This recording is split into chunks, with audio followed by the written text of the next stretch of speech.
गीता में अर्जुन को स्वयं भगवान कह रहे हैं कि उस परमेश्वर की शरण में जा, उसके लिए उन संतों के पास जा जो तत्वदर्शी हो। इसी प्रकार हजरत मोहम्मद को उनका अल्लाह कह रहा है कि कोई और पूर्ण परमात्मा है। उसको पाने के लिए उन तत्वदर्शी संत की तलाश कर। वो प्रभु कौन है, ये जानने के लिए कृपया अवश्य सुनिए जगत गुरु तत्वदर्शी संत रामपाल जी महाराज के अमृत वचन। परम पिता परमात्मा पूर्ण ब्रह्म सारी सृष्टि के रचनहार कुल मालिक कबीर देव जी, कबीर परमेश्वर जी की असीम कृपा से हमें ये सत्संग प्राप्त हुआ। पुण्यात्माओं, सत्संग का क्या अर्थ होता है? सीधी सी बात है, जहां पर सत्य का साथ हो, सत्य का आधार हो, उसको सत्संग कहते हैं। तो ये सत्संग अध्यात्म ज्ञान का प्रचार माध्यम जहां माना जाता है, अध्यात्म मार्ग का जो विचार दिया जाता है उसको सत्संग कहते हैं। और वो सच्चा हो, शास्त्र अनुकूल हो, प्रमाणित हो, उसको सत्संग कहते हैं।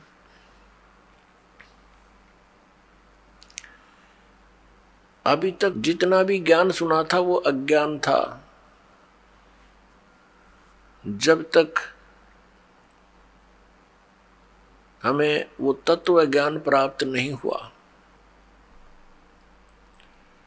जैसे अन्य भी साथ संत, आचार्य, मंडलेश्वर, गुरुजन सत्संग करते हैं, श्रद्धालु वहां जाते हैं सत्संग सुनने के लिए, और वो उनके विचारों को सत्संग मानते हैं। लेकिन वो सत्संग नहीं है, क्योंकि उनको तत्व ज्ञान नहीं है। वो केवल दंत कथा, लोकवेद और शास्त्र विरुद्ध प्रचार करते हैं। वो सत्संग नहीं है। सत्संग केवल परमेश्वर ने आकर ही किया। कबीर परमेश्वर जी ने, असंख्य ब्रह्मांड के स्वामी ने इस सत्संग की जानकारी स्वयं आकर के प्रदान की। इस तत्व ज्ञान को स्वयं ही हमारे सामने रखा। लेकिन उस समय हम अशिक्षित थे, और हमारे गुरुजन जितने थे पवित्र हिंदू धर्म के, वो संस्कृत के तो विद्वान थे, लेकिन अध्यात्म ज्ञान में वो शून्य थे, 0/0 थे। उस समय हम परमात्मा के उस तत्व ज्ञान को, उस सत्संग को समझ नहीं सके, और हम परमेश्वर को सिंपल एक गुरु, संत और कुछ एक व्यक्ति, उनको केवल कवि तक ही सीमित किए हुए हैं। तो अब पता चला वो तो परमात्मा थे। तो उस समय परमेश्वर वही तत्व ज्ञान सुनाया करते थे जो आज दास आपको परमेश्वर का दिया हुआ वो ज्ञान सुनाता है। और परमेश्वर के दिए हुए उस ज्ञान को प्रमाणित करने के लिए कि ये सच्चा ज्ञान है, जो परमेश्वर कबीर देव जी ने, कबीर साहब ने 600 वर्ष पहले वर्णित किया था, अपने मुख कमल से उच्चारण करके वो सच्चिदानंद घन ब्रह्म की वाणी बोली थी, वो तत्व ज्ञान बोला था, वो सच्चा था और सच्चा है और सच्चा ही रहेगा। उसके समर्थन में अपने उन पवित्र सदग्रंथों को दास आपके रूबरू करता है, जिनमें वो ज्ञान आज विद्यमान है और उस दिन भी था।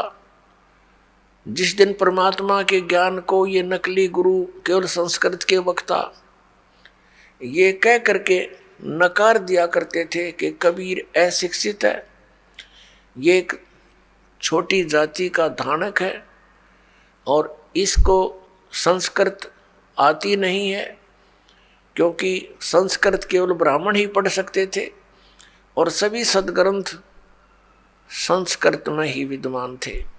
उनका ये दाव लगा रहा और हमें भी ये असमंजस हो जाती थी कि सचमुच कबीर साहब संस्कृत नहीं पढ़े और इस कारण से ये सद्ग्रंथों को तो नहीं समझ सकते।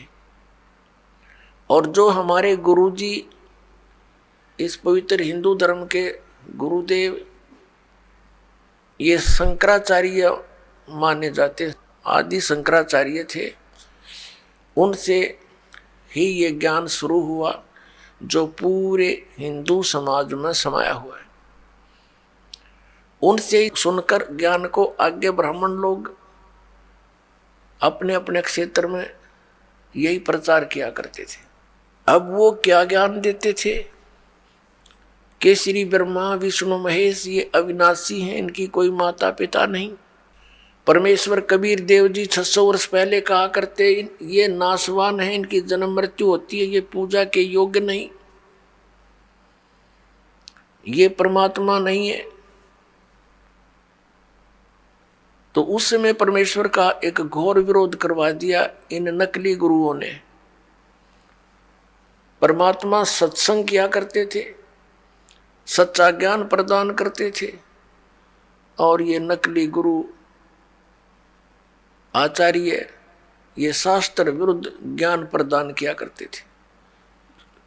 अभी तक इनका बोलबाला रहा क्योंकि हम सद्ग्रंथों से अपरिचित थे। आज दया करी उस परमपिता परमेश्वर ने इस दास के ऊपर एक मेहर की, आप पुण्यात्माओं के लिए इस दास को तैयार किया, उन पवित्र सद्ग्रंथों को समझूं और फिर आपके रूबरू करूं। और आज हम शिक्षित हैं, सद्ग्रंथ लगभग सभी अनुवादित हैं। अनुवाद करता भी ये स्वयं ही है जो ये कहा करते ब्रह्मा विष्णु महेश अविनाशी है। तो पुण्यात्मा 21 ब्रह्मांड में सत्संग नहीं है इस दास के अतिरिक्त, इस बरवाला के अतिरिक्त। ये अभिमान ना समझना, ये सच्चाई समझना। अभिमान तो उस व्यक्ति को होता है जिसने अपनी कोई खोज की हो, अभिमान तो उसको भी नहीं चाहिए, लेकिन ये स्वभाव है, हो जाता है। लेकिन जो ज्ञान दास आपके समक्ष कर रहा है वो तो पहले परमात्मा ने हमें दे रखा था, बख्शीश कर रखा था। दास तो उसको समझा रहा है कि भगवान ने ऐसा 600 वर्ष पहले कहा था और आज हमारे सद्ग्रंथों में भी प्रमाणित पाया, उस समय उनमें भी लिखा था। तो पवित्र हिंदू धर्म का जो प्रचार कहाँ से प्रारंभ हुआ? आदरणीय आदि शंकराचार्य जी से हुआ। ये आदि शंकराचार्य कौन थे? उन्हीं की जीवनी में लिखा है कि ये भगवान शंकर ही स्वयं अवतार धारक आए थे और माता के गर्भ से जन्म लिया। 8 वर्ष की आयु में ये दीक्षित हो गए थे, संस्कृत बचपन से ही पढ़ने लग गए थे और 32 वर्ष की उम्र में इनकी मृत्यु हो गई थी रोग के कारण। इतना तो पुण्यात्माओं मानना पड़ेगा, इनका योगदान है इन महापुरुषों का कि शंकराचार्य जी का जन्म उस समय होना एक वरदान सिद्ध हो गया हमारे लिए, क्योंकि उस समय बौद्ध धर्म का बहुत प्रचार हो रहा था और शंकराचार्य जी ने बौद्ध धर्म का उसका विरोध किया था ज्ञान से, झगड़े से नहीं, ज्ञान से विरोध किया था। और उसका परिणाम ये निकला कि आज तक भक्ति जीवित रही। यदि बौद्ध धर्म फैल जाता भारतवर्ष में तो पूरा भारतवर्ष नास्तिक हो जाता। बौद्ध धर्म फैला चीन में, पूरा चीन नास्तिक हो गया। इसी प्रकार पुण्यात्मा, यदि उस समय ये पुण्यात्मा आदि शंकराचार्य जी नहीं आते तो आज हम राम का नाम भी नहीं लेते। लेकिन बात वहीं रही कि आसमान से गिरे और खजूर में अटके, फिर लाभ क्या हुआ? शंकराचार्य जी ने हमें क्या ज्ञान दिया कि जीव ही ब्रह्म है। फिर दूसरा ज्ञान क्या दिया कि श्री शंकर भगवान परमात्मा है, विष्णु भगवान परमात्मा है, शिव भगवान परमात्मा है, ब्रह्मा जी परमात्मा है। ये अविनाशी हैं, इनकी जन्म मृत्यु नहीं होती।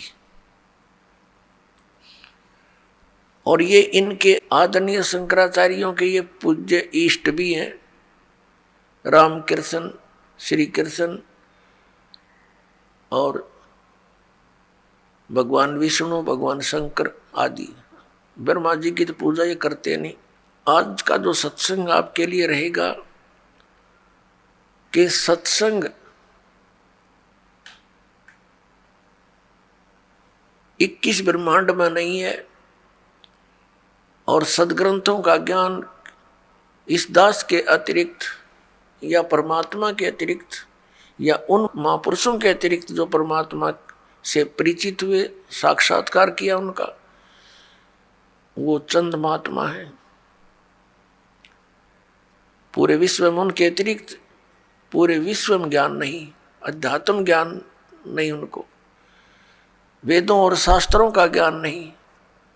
तो फिर सत्संग खाक करा उनने, उल्टा पाठ पढ़ा दिया। अब आपको दिखाते हैं कि शंकराचार्य जो परंपरा है इसमें क्या पूजा होती है, ये क्या सत्संग सुनाते हैं और किसको ये पूज्य मानते हैं।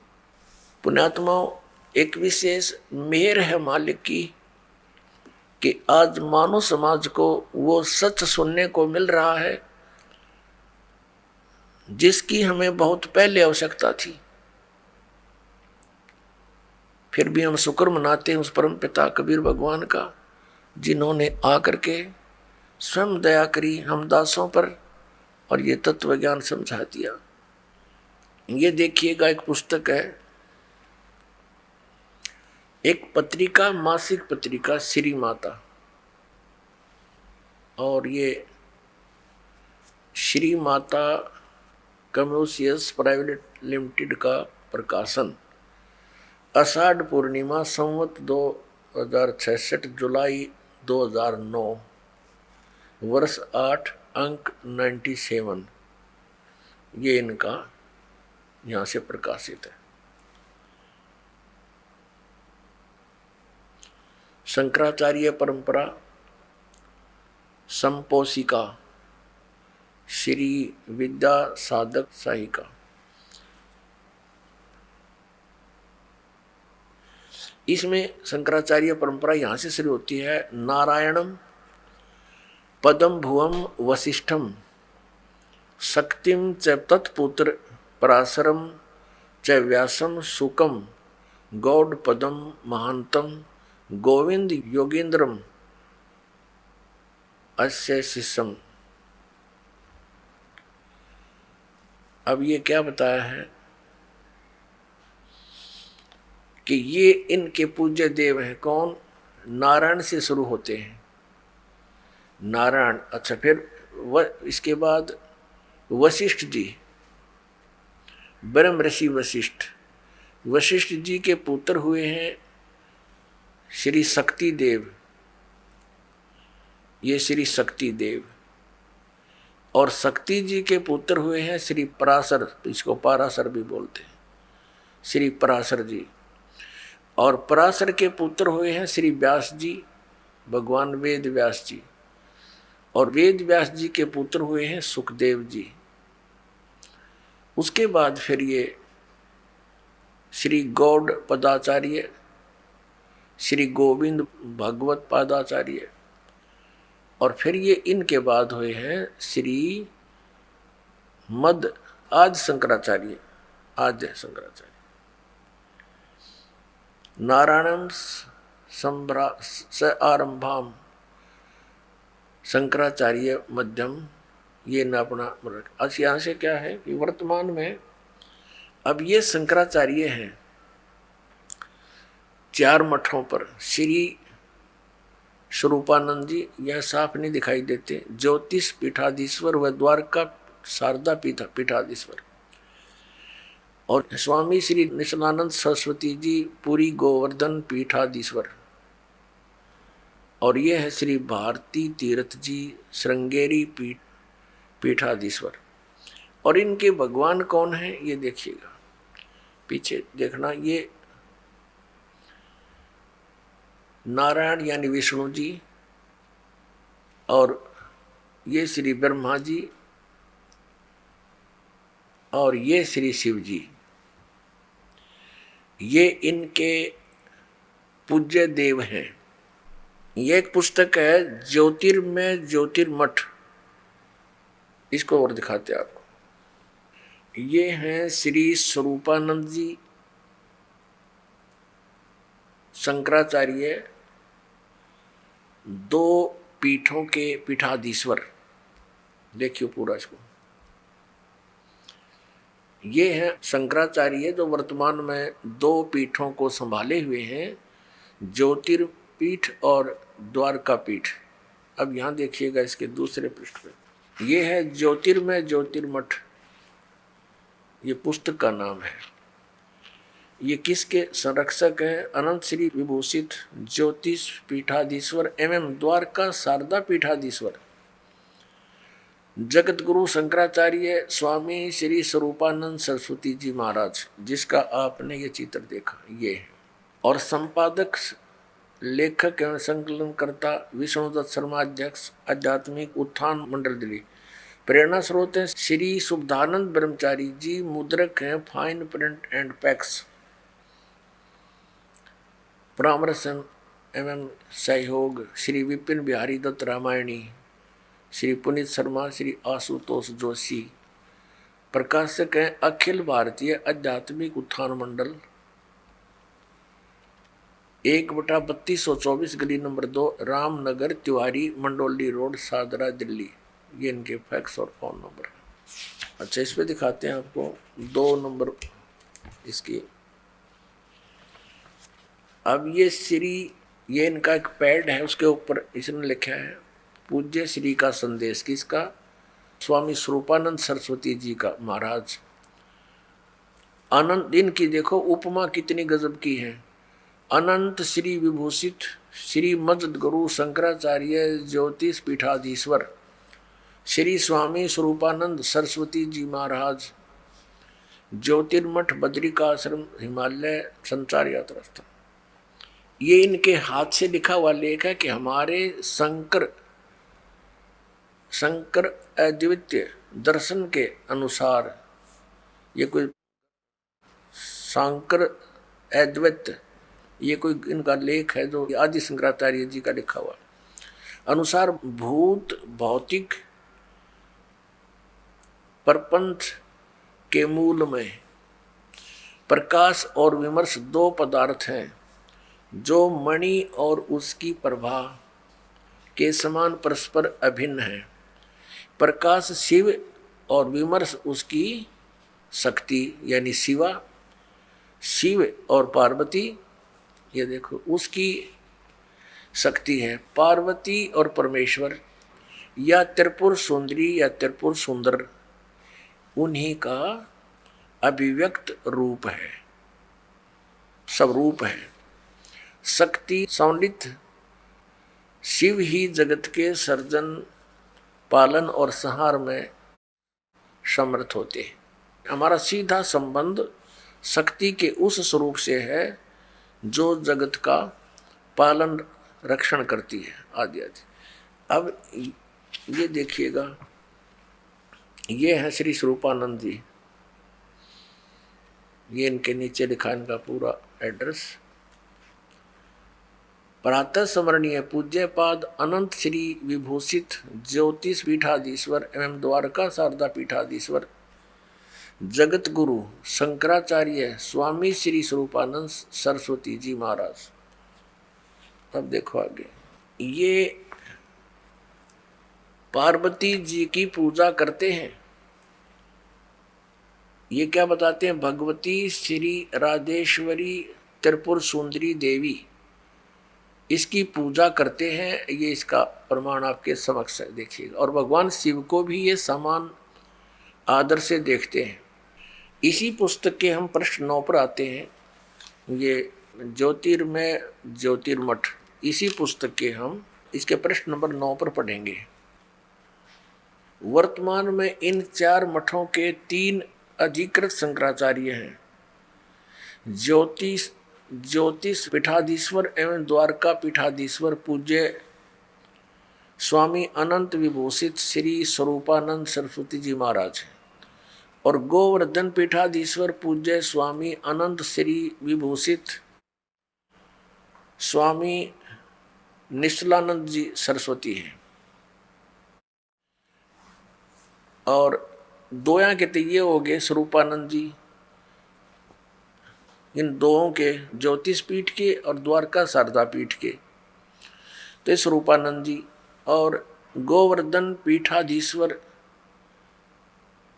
पूज्य स्वामी अनंत श्री विभूषित निश्चलानंद सरस्वती जी महाराज। और श्रृंगेरी पीठ के पूज्य श्री अनंत श्री भारत तीर्थ जी महाराज। ये तीनों ने 4 मठों को संभाल रखा है। अब इसके हम पृष्ठ 11 पर पढ़ेंगे। इसमें आदि शंकराचार्य जी का कुछ संक्षिप्त जीवन परिचय है। आदि गुरु शंकराचार्य संक्षिप्त जीवन परिचय। विश्व वंदनीय प्रातः साधना, अलौकिक मेधा, अद्भुत प्रतिभा, क्रांतिकारी रचनात्मक समन्वयात्मक प्रज्ञा, असाधारण तर्क कौशल आदि आदि। अब हम यहाँ से देखते हैं कि लगभग 2500 वर्ष पूर्व शंकराचार्य का जन्म चरमराती आस्था के युग में केरल प्रांत में पूर्णा नदी के निकट तट पर कालाड़ी ग्राम में धर्मनिष्ठ नंबूद्री शैव ब्राह्मण श्री शिव गुरु व धर्मपरायण सुभद्रा के घर हुआ। श्री शिव गुरु तैत्रीय शाखा के यजुर्वेदी थे। शंकराचार्य का जन्म शंकर के आशीर्वाद से हुआ, अतः उनका नाम शंकर रखा गया। गुरु परंपरागत मठों के अनुसार उनका आविर्भाव काल,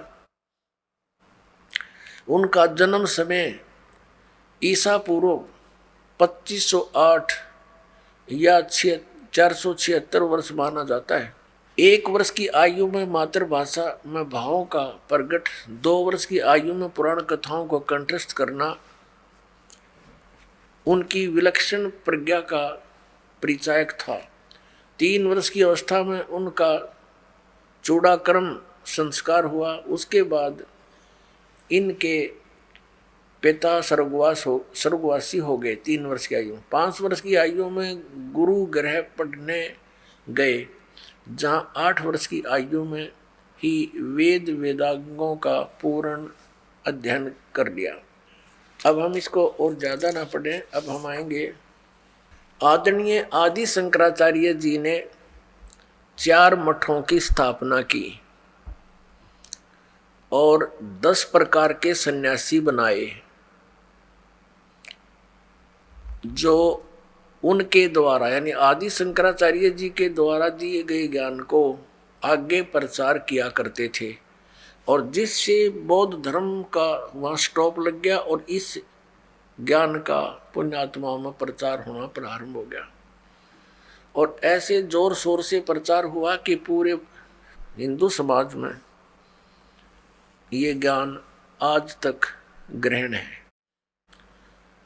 अब आपको दिखाते हैं आदि शंकराचार्य जी ने बहुत सारे ग्रंथ अपने अनुभव के बनाए। उनमें से एक है मठ आमनाय महाअनुशासनम। इसको दिखाते हैं आपको। ये है मठ आमनाय महाअनुशासनम आदि श्री शंकराचार्य विरचितम। आदि शंकराचार्य जी द्वारा इसकी रचना की। ये है आदि शंकराचार्य। ये 32 वर्ष की उम्र में इनका देहांत हो गया था। और ये हैं 4 मठ। एक ये ज्योतिर्मठ, ये लिखा ज्योति, ये तो पूर्व हिमालय साइड में। और ये है शारदा द्वारका पीठ, शारदा द्वारका पीठ। और ये है श्रृंगेरी मठ। और ये है गोवर्धन मठ पुरी, जगन्नाथपुरी जिसको कहते हैं। और ये है ज्योतिर्मठ बद्री का आश्रम हिमालय। और ये स्थान दिखा रखा है कालटी, जहां पर शंकराचार्य जी का जन्म हुआ। वहां भी इनके नाम से कोई मंदिर बना हुआ है। इसके प्रकाशक कौन है देखिएगा। ये है श्री काशी, ये प्रथम पुष्प, ये वहां लिखा गया इसने। आज श्री शंकराचार्य विरचितम मठ आमनाय महानुशासनम। संपादक तथा भाषांतरकर्ता है डॉक्टर कामेश्वर नाथ मिश्र। आचार्य अध्यक्ष संस्कृत विभाग, अध्यक्ष शब्द विद्या असंकाय, केंद्रीय उच्च तिब्बती शिक्षा संस्थान, सारनाथ, वाराणसी उत्तर प्रदेश, वाराणसी उत्तर प्रदेश। श्री काशी विद्वत परिषद न्यास, केदार घाट, वाराणसी। प्रकाशक है ये वही आपको दिखा।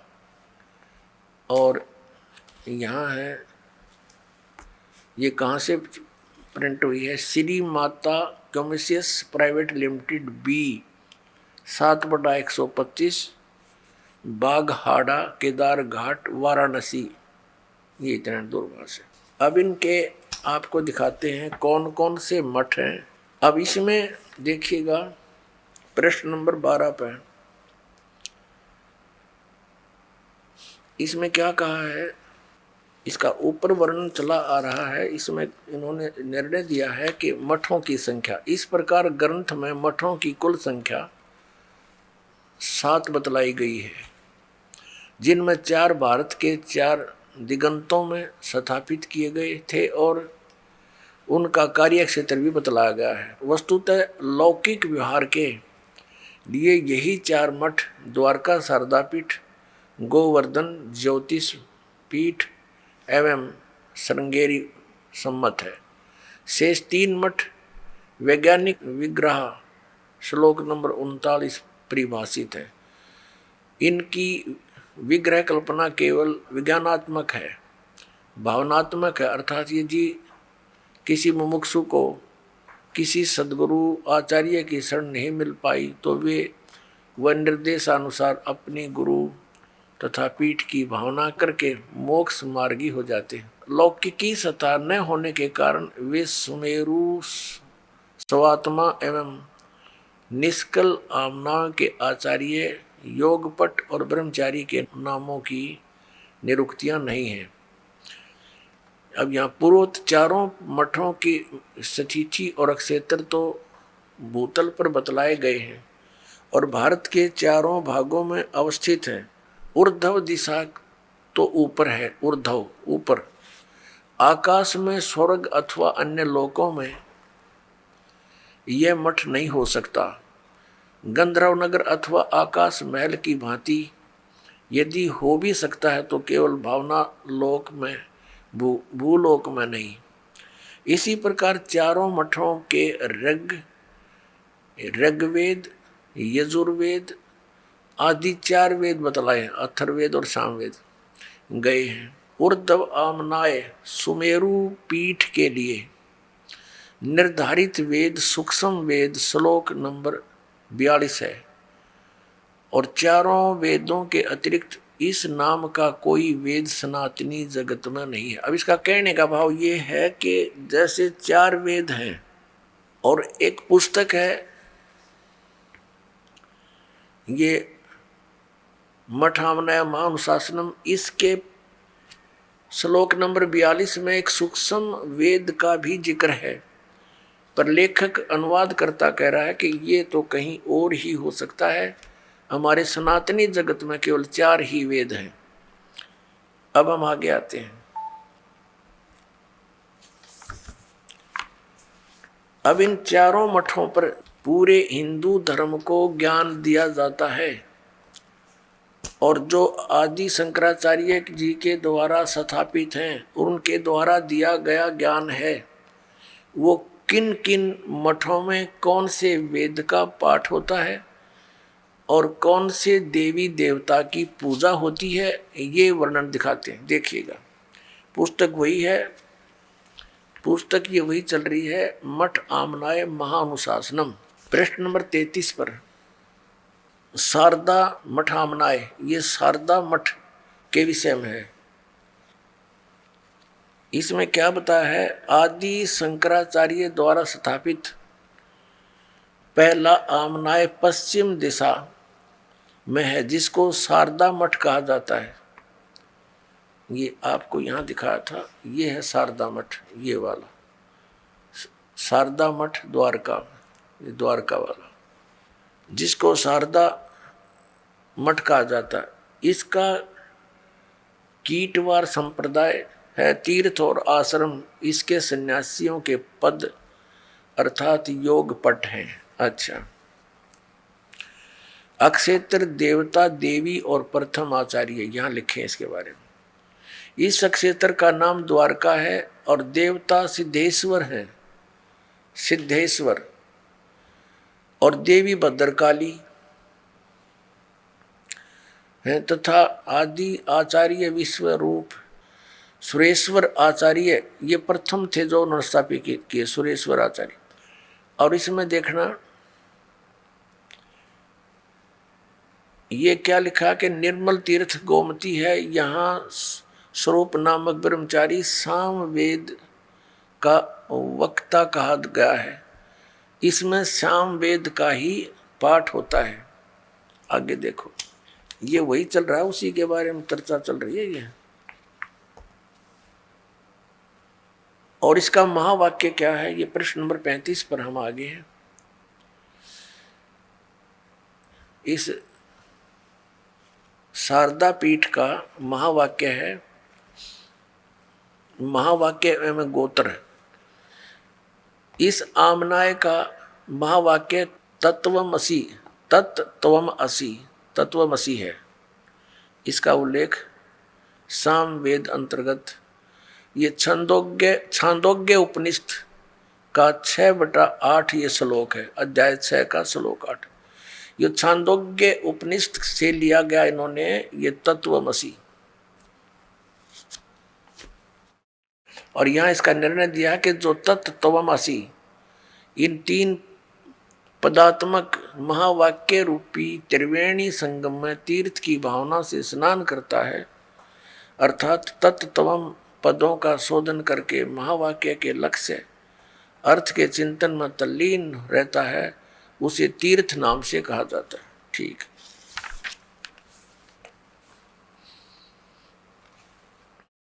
अब ये है गोवर्धन मठ आमनाय। गोवर्धन उस मठ के बारे में जानकारी है। इसमें गोवर्धन मठ माना जाता, यह है कि दूसरा आमनाय पूर्व दिशा में वह गोवर्धन मठ माना जाता है। यहाँ देखेंगे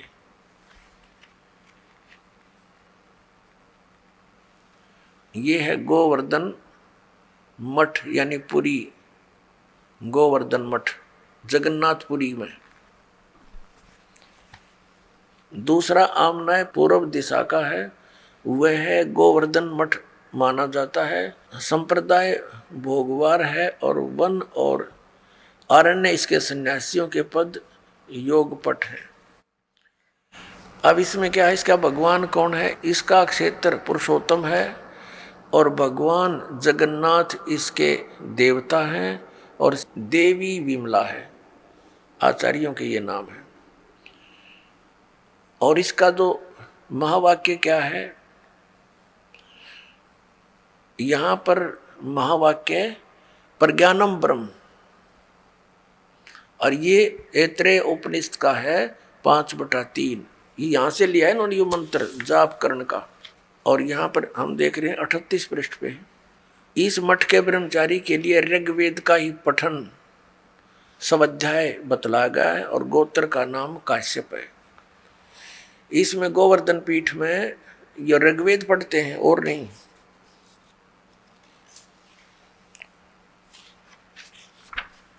अब ये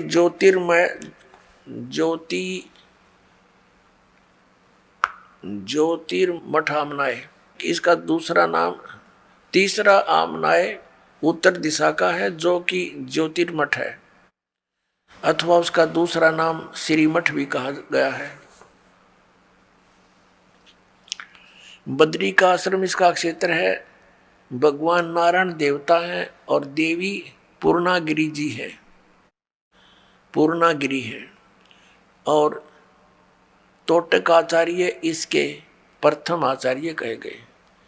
और यहाँ इनका महावाक्य क्या है, अयम आत्मा ब्रह्म, ये मांडुक्य के उपनिषद का दूसरे अध्याय से लिया गया है, दूसरा श्लोक है। यह आत्मा ब्रह्म है, क्लियर कर दिया। अब देखते जाना इनके कारनामे करामात। आनंद नामक ब्रह्मचारी अथर्ववेद का उपदेशक होता है। अब चौथा देखो, ये है प्रश्न नंबर 44 पर। और श्रृंगेरी मठ आमनाय, ये चौथा है। चौथा दक्षिण दिशा में अवस्थित आमनाय है। मठ का नाम श्रृंगेरी है, संप्रदाय भूरीवार है और गोत्र भूर्भुव है। इसमें सरस्वती आदि सन्यासी रहते। रामेश्वर नामक क्षेत्र है। भगवान आदि वाराह है, आदि वाराह इसका देवता है। और इस मठ की देवी कामाक्षी हैं। और इनका महावाक्य क्या है, यजुर्वेद यहां पढ़ा जाता है। ब्रह्मचारी चैतन्य नाम का होता है और जो यजुर्वेद का स्वाध्यायी होता है, इसका ही महावाक्य अहम ब्रह्मास्मि वरहद उपनिषद का 3/4/10 कहा गया। या इस वरहद उपनिषद से लिया गया यू अहम ब्रह्मास्मि, और नाम वेदों का ले रही है। अब इन शंकराचार्यों द्वारा कैसा ज्ञान दिया जाता है, थोड़ी सी एक झलक दिखाते। ये पुस्तक है हिमालय तीर्थ,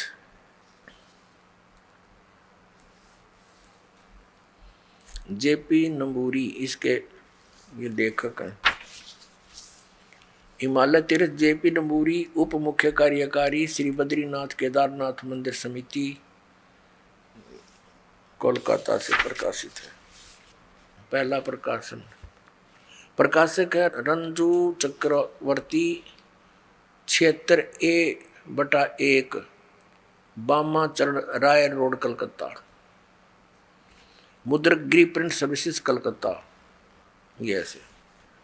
अब आपको दिखाते हैं इसके, ये देखिएगा, ये प्रश्न नंबर 42 पर हिमालय तीर्थ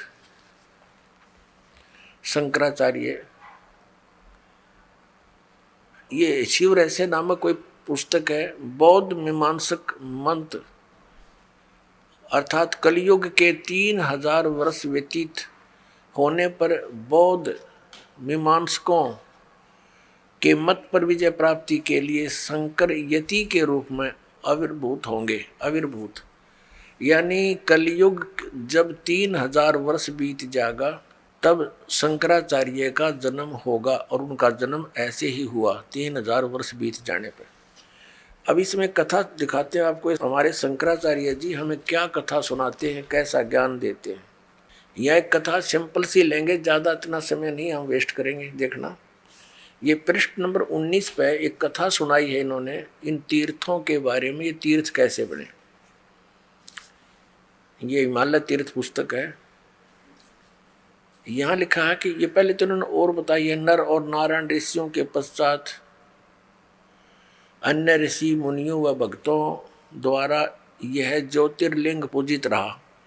एक भगवान ने कोई किसी नर और नारायण नामक व्यक्तियों की पूजा से प्रसन्न होकर ज्योतिर्लिंग की स्थापना की, उसकी पूजा करते रहे। उसके पश्चात तत्पश्चात महाभारत काल में पांडवों द्वारा गोत्र हत्या अर्थात महाभारत युद्ध में अपने भाई बंधुओं आदि की हत्या के पाप से मुक्ति हेतु यहाँ पर देवादिदेव महादेव की आराधना की। अपना पाप नाश करने के लिए भगवान शंकर भगवान की पूजा की उन्होंने, ये पांडवों ने। इसी प्रसंग में पुराणों में एक कथा आती है, भगवान वेद व्यास जी की आज्ञा से पांडव केदार क्षेत्र में गए। भगवान महिष यानी भैंस का रूप धारण कर केदार अंचल में विचरण करने लगे। भगवान शंकर ने भैंस का रूप धारण किया और उस केदार अंचल में यानी उस क्षेत्र में घूमने लगे भैंस बनकर। और भीम ने भगवान शिव को मायावी महिषी के रूप में पहचान लिया। अब नो कहे भीम ने वो पहचान लिया कि यो भगवान शिव है भैंस के रूप में, और वे ऐसा जानकर भगवान शिव महिष रूप में पृथ्वी में समा ही रहे थे कि महाबली भीम ने दौड़कर उनका पिछला भाग पकड़ लिया। पांडवों की भक्ति एवं विश्वास को देखकर भगवान शिव ने उन्हें साक्षात दर्शन दिए। गुरु हत्या पाप के फल स्वरूप प्रायश्चित के रूप में भीम द्वारा पकड़े गए पृष्ठ भाग की पूजा अर्चना का आदेश देकर वहीं अंतर्ध्यान हो गए। पृष्ठ माने पिछला हिस्सा, भैंस का पिछला, मैं बताऊंगा आपको डिटेल से। पृष्ठ भाग ने शिला का रूप धारण किया, पत्थर बन गया फिर पिछला हिस्सा। अब ये क्या कहना चाहते हैं कि जब इन पांडवों को श्री कृष्ण जी ने आदेश दे दिया था कि तुम्हारे ऊपर एक भयंकर पाप है, जो महाभारत में तुमने बंधुघात किया, गुरुजन मार दिए, कितना अत्याचार किया, इसके मोक्ष के लिए तुम हिमालय में जाओ और वहाँ तपस्या करो अंतिम श्वास तक। तो क्या कहना चाह रहे हैं ये लेखक कि पांडव वहाँ पर अपना वो भक्ति कर रहे थे, तपस्या कर रहे थे, साधना कर रहे थे। भगवान शिव आगे वहाँ पर भैंस रूप धारण करके अन्यों के भीम ने पहचान लिए और भीम दौड़ा तो भगवान शंकर समझ गए उसको, इस कारण से वो पृथ्वी में समान लग गए। और फिर केवल पृष्ठ भाग यानी पिछला हिस्सा शेष रह रहा था पृथ्वी में जानते।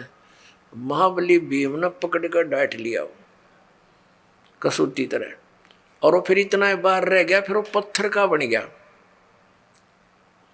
और कहते भगवान शिव वहां प्रकट हो गए। ये काल का छल है सारा, ये शिव रूप में प्रकट हो गया और उनको कह दिया कि तुम बस इसकी पूजा करो भैंस के पिछले हिस्से की, और टट्टी गोबर के स्थान की भीम पूजा करने ला दिए और वो बन गया तीर्थ स्थान। वो टट्टी पेशाब के पोर्शन का नो कहे तुम इसकी पूजा करो और वो तीर्थ बन गया हमारा। क्या देखिए फिर पढ़िए, ये समझ में आओगा। भगवान वेद व्यास की आज्ञा से पांडव केदार क्षेत्र में आए। भगवान महिष यानी भैंस का रूप धारण कर केदार अंचल में विचरण करने लगे। भीम ने भगवान शिव की मायावी महिष के रूप में पहचान लिया, शिव को भैंस के रूप में पहचान लिया। वह ऐसा जानकर भगवान शिव महेश रूप में पृथ्वी में समा ही रहे थे कि महाबली भीम ने दौड़कर उनका पिछला भाग पकड़ दिया। पांडवों की भक्ति व एवं विश्वास को देखकर भगवान शिव ने उन्हें साक्षात दर्शन दिए और फिर गोत्र हत्यार गुरु हत्यार ये के फलस्वरूप प्रायश्चित के रूप में भीम द्वारा पकड़े गए पृष्ठभाग यानी पिछले हिस्से को की पूजा अर्चना का आदेश देकर वहीं अंतर्ध्यान हो गए। पृष्ठभाग ने शिला का रूप धारण कर लिया, पत्थर बन गया वो पिछला हिस्सा, तो पांडवों द्वारा पूजित हुआ। पांडव लागे उसने टट्टी पेशाब के पोर्शन न पूजन। ये भगवान, ये थे हमारे शंकराचार्य जी का ज्ञान। ये देखो, ये काल का जाल है सारा। आगे फिर जो भैंस रूप में भगवान शिव थे, कहते हैं वो पृथ्वी में समा गए, समाने लगे तो पिछला हिस्सा तो भीम ने पकड़ दिया, वो उड़े डट गया। अब आगे कौन कौन से पैर कहाँ गए, मुंह कित निकला जाकर उसका, ये देखियो। ये 19 पृष्ठ पे पढ़ रहे हैं हिमालय तीर्थ के। यहां आ गया अंतर जा रहा है। और वो फिर पिछला हिस्सा, पृष्ठ भाग यानी पिछला हिस्सा, ये पिछला भाग है,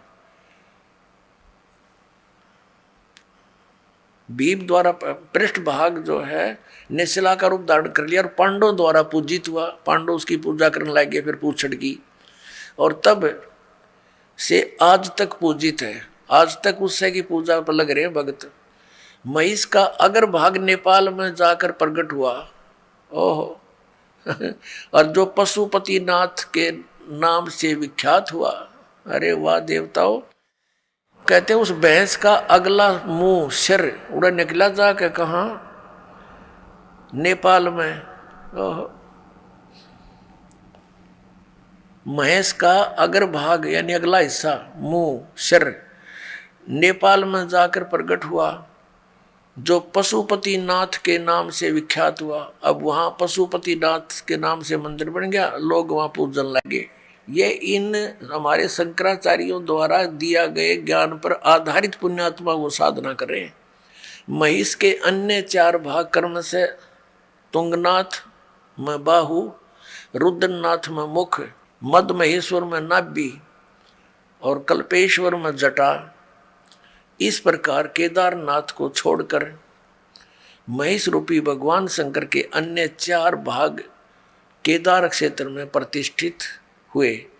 केदारनाथ सहित ये स्थान पंच केदार नाम से विख्यात है। अब देखो, नेपाल में पहुंच गया अग्रभाग, महेश का अग्रभाग नेपाल में अगला हिस्सा, और बाकी ये सारे भारत में रह गए।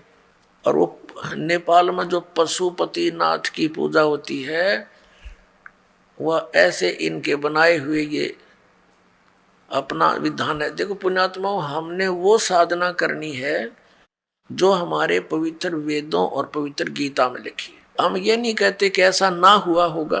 भक्ति मार्ग में कोई भी चीज असंभव नहीं होती, क्योंकि ये काल भगवान 1000 कला का भगवान है, सहस्र कला का और सहस्र भुजा का।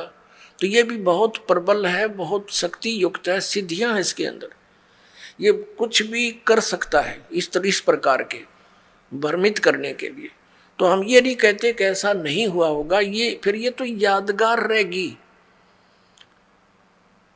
हमने पूजा वही करनी है जो हमारे सदग्रंथ बताते हैं। अब आगे दिखाते हैं महापुरुषों के और क्या विचार हैं। अब देखिएगा, एक पुस्तक है धर्मरथ।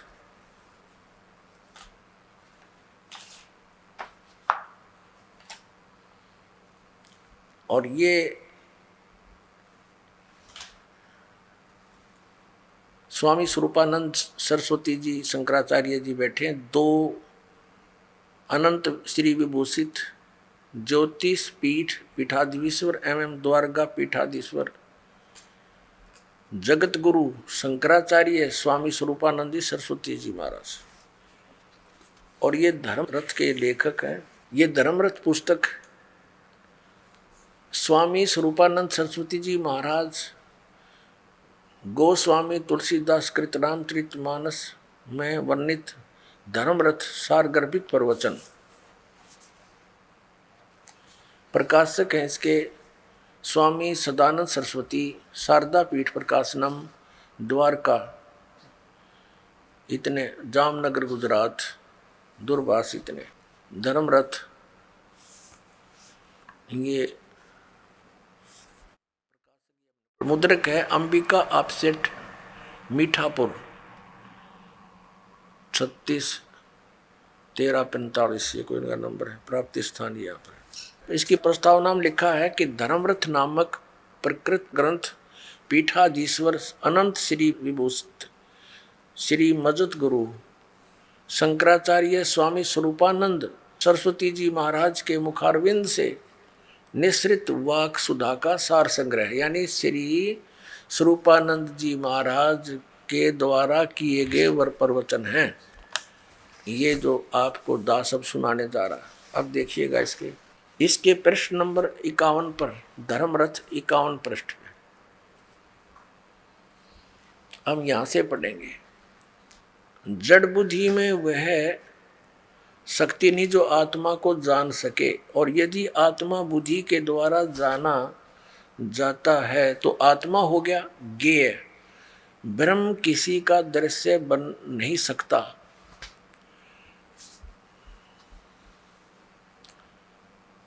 दृश्य नहीं बन सकता, तो फिर बुद्धि ब्रह्म को कैसे जान सकती है?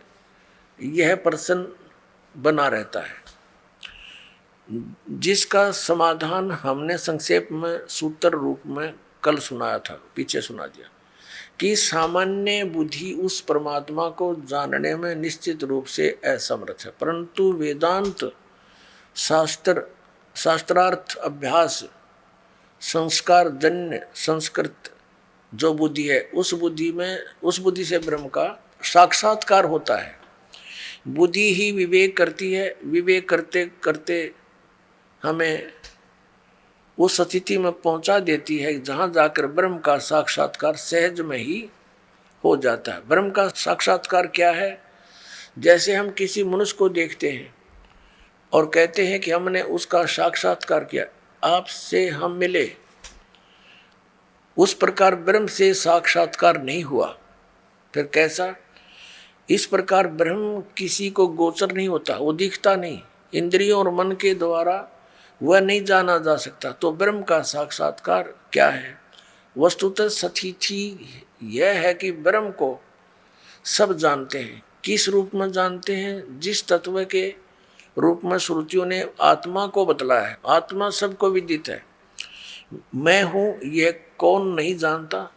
सब कहते मैं हूँ। भगवान के संबंध में तो लोग प्रश्न करते हुए कहते हैं कि महाराज भगवान है कि नहीं? तो हम उनसे यही पूछते हैं कि तुम हो कि नहीं? अगर तुम हो तो भगवान भी है, क्योंकि पहले हमने आपको देखा। मैं कौन हूँ? तो अहम ब्रह्मास्मि, मैं ब्रह्म हूँ। इस बात का सभी को ज्ञान है, मैं हूँ। अब यहाँ देखते हैं, हम शरीर को जान रहे हैं, तो इसका अर्थ यह हुआ कि शरीर हमसे पृथक है।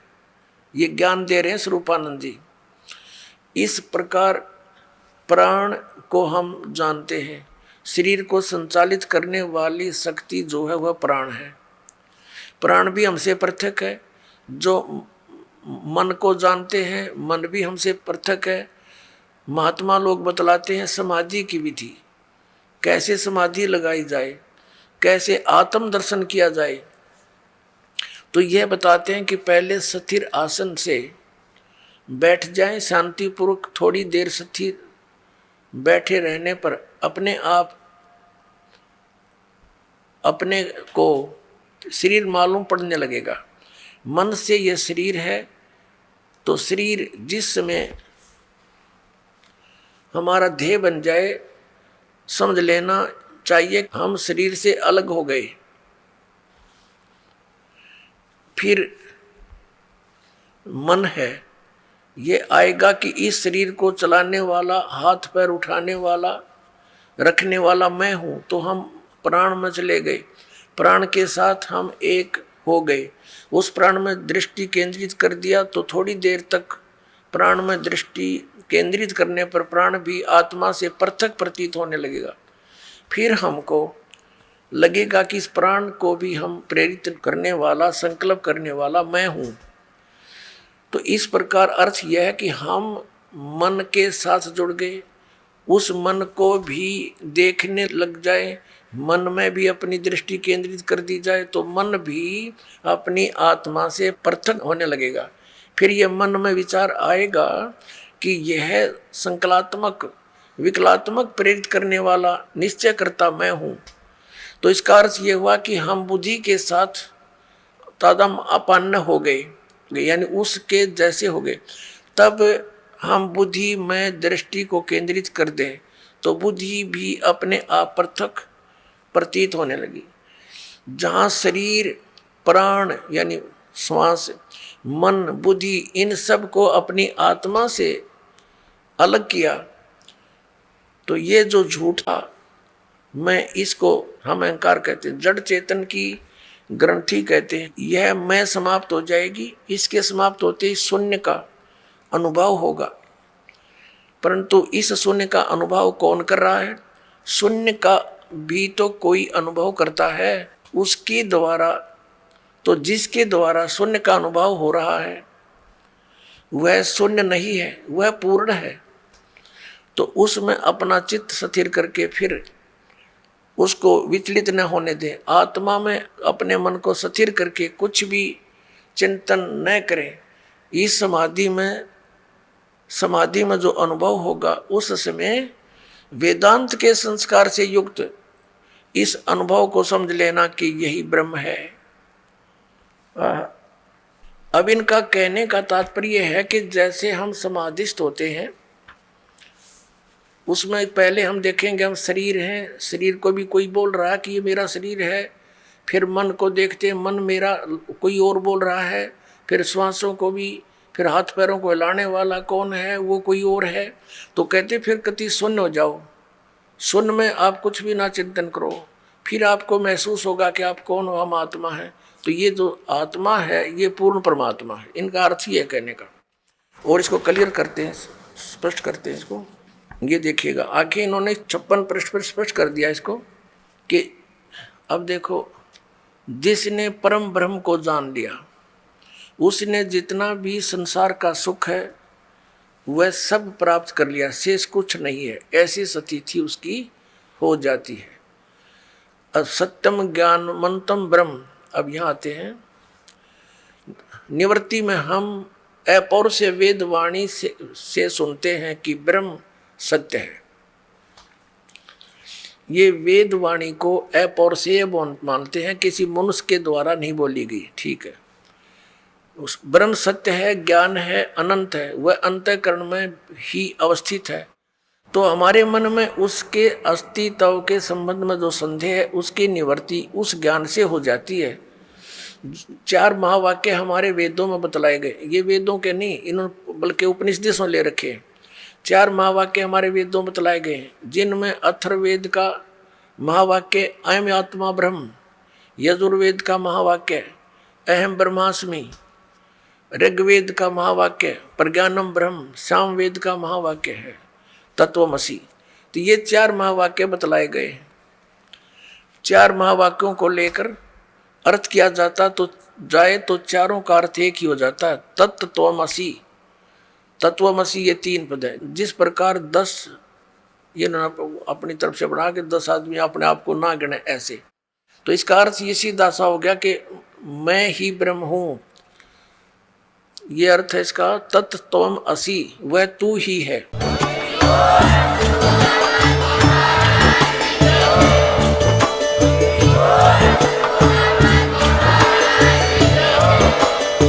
आप सुन रहे थे जगत गुरु तत्वदर्शी संत रामपाल जी महाराज जी के मंगल प्रवचन। अधिक जानकारी के लिए विजिट कीजिए हमारी वेबसाइट www.jagatgururampalji.org। संत रामपाल जी महाराज जी के शुभ आशीर्वाद से पूरे विश्व भर में 500 से भी ज्यादा नाम दीक्षा केंद्र हैं, जिन पर संत रामपाल जी महाराज जी द्वारा ऑनलाइन निशुल्क नाम दीक्षा दी जा रही है। अपने नजदीकी नाम दीक्षा केंद्र का पता करने के लिए संपर्क करें 8222880541।